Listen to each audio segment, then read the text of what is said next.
Okay, when you go looking for the starter on this 3.5 liter Honda V6, you're going to have to unpeel some layers to get to it, because it's hidden underneath here pretty good.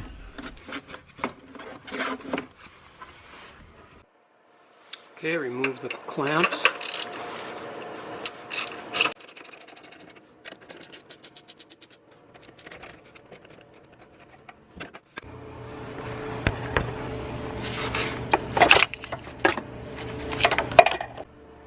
$10mm.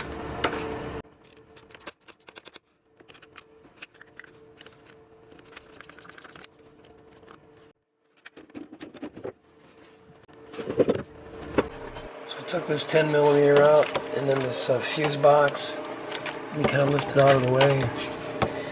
Down here there's a couple screws on this bracket. Let's see if we can get that out of the way. Looks like there's another one over here. Yeah, there's 3 of them. Okay, you may not have to take this bracket off. I noticed later that it's attached to this battery stand, so you could just take the stand off and take this all off as one piece. Okay, there's still a couple of wiring harnesses attached to this bracket that need to be removed. So lift up this little tab here and pull this off the bracket. Do the same with this one.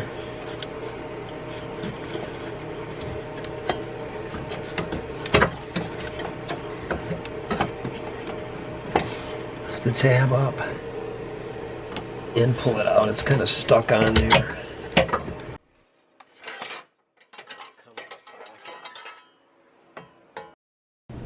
Okay, next the battery stand needs to be removed. There are 4 13mm bolts sprinkled around the outside edge. There's one back, a couple of them back here, and then there's this 10mm one that's connected to the air intake, along with another 10mm on the other side. 10mm on this one.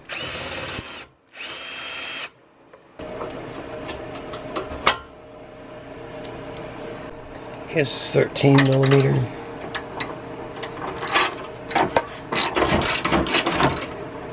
I'm going to move this air filter box out of the way. There's another 10mm back here I took out. This one was really stuck bad.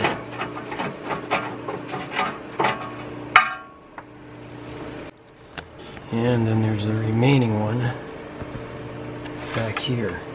Let's try to get this the easy way.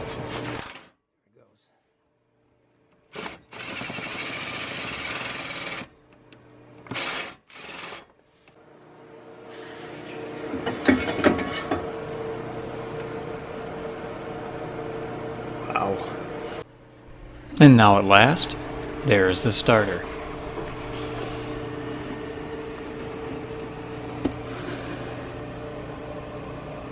And we'll start by unplugging the S terminal. Just push in a tab and pull it out. And then just rock it out. Here's the battery plus. Looks like 10mm.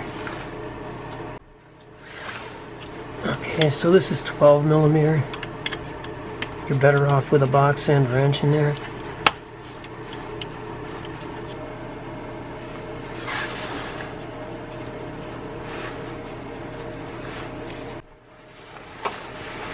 Alright.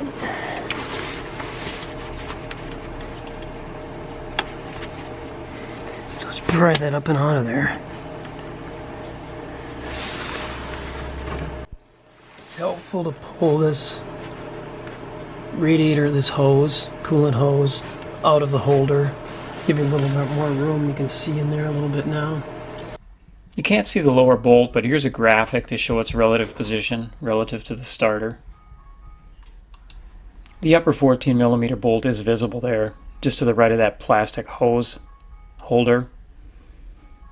And right there. Now it's behind it. Ah, there it is.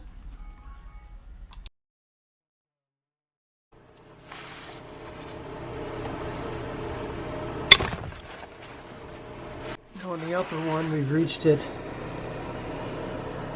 with a deep well socket and a 3-inch extension.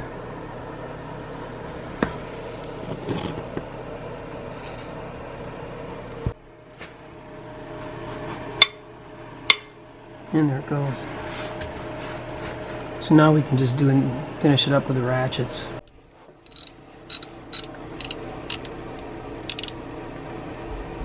This starter is difficult compared to many that I've done, both to get to it and to remove it. Now you can see I have it loose. It's going to come out. I'm not going to actually change it today, but I'd use Denso if I was. Okay, snug it up good, but not too tight. Plug in the S terminal. Cover it up. And torque the starter.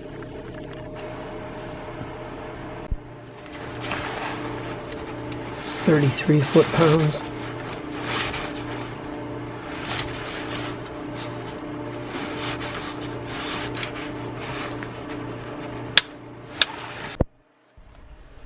Okay, I'm going to just zip through this installation, speed it up, and just slowing down and pointing out any particular points that might be helpful to an installer. Stick something in there that'll help hold it in. Doesn't fall out on the way down.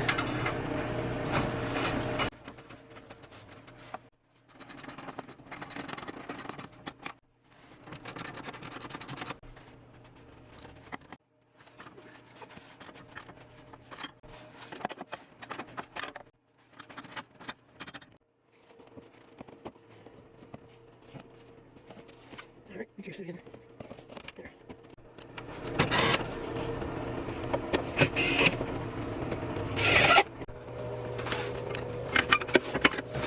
And there's two wiring harnesses that fit on here. And as you may recall, there are three. And first of all, there's one back here. This one down here. Snap it into place. And this one fits. This one fits on the other one here.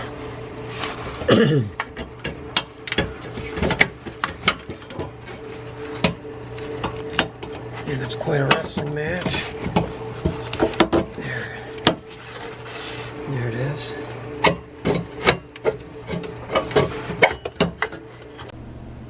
Okay, now we can mount the bracket with the 3 bolts.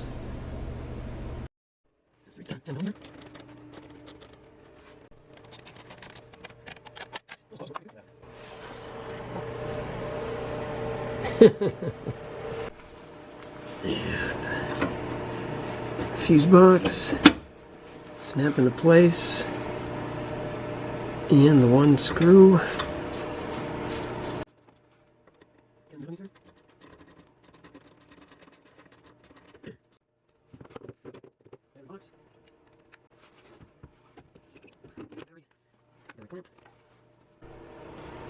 Get the little hooks hooked, crank them up.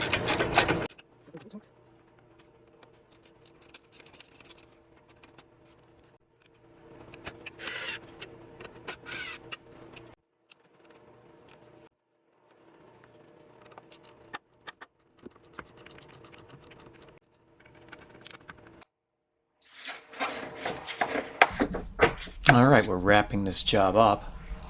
A bit aggravating and difficult for a starter, but still, all in all, probably took me maybe an hour.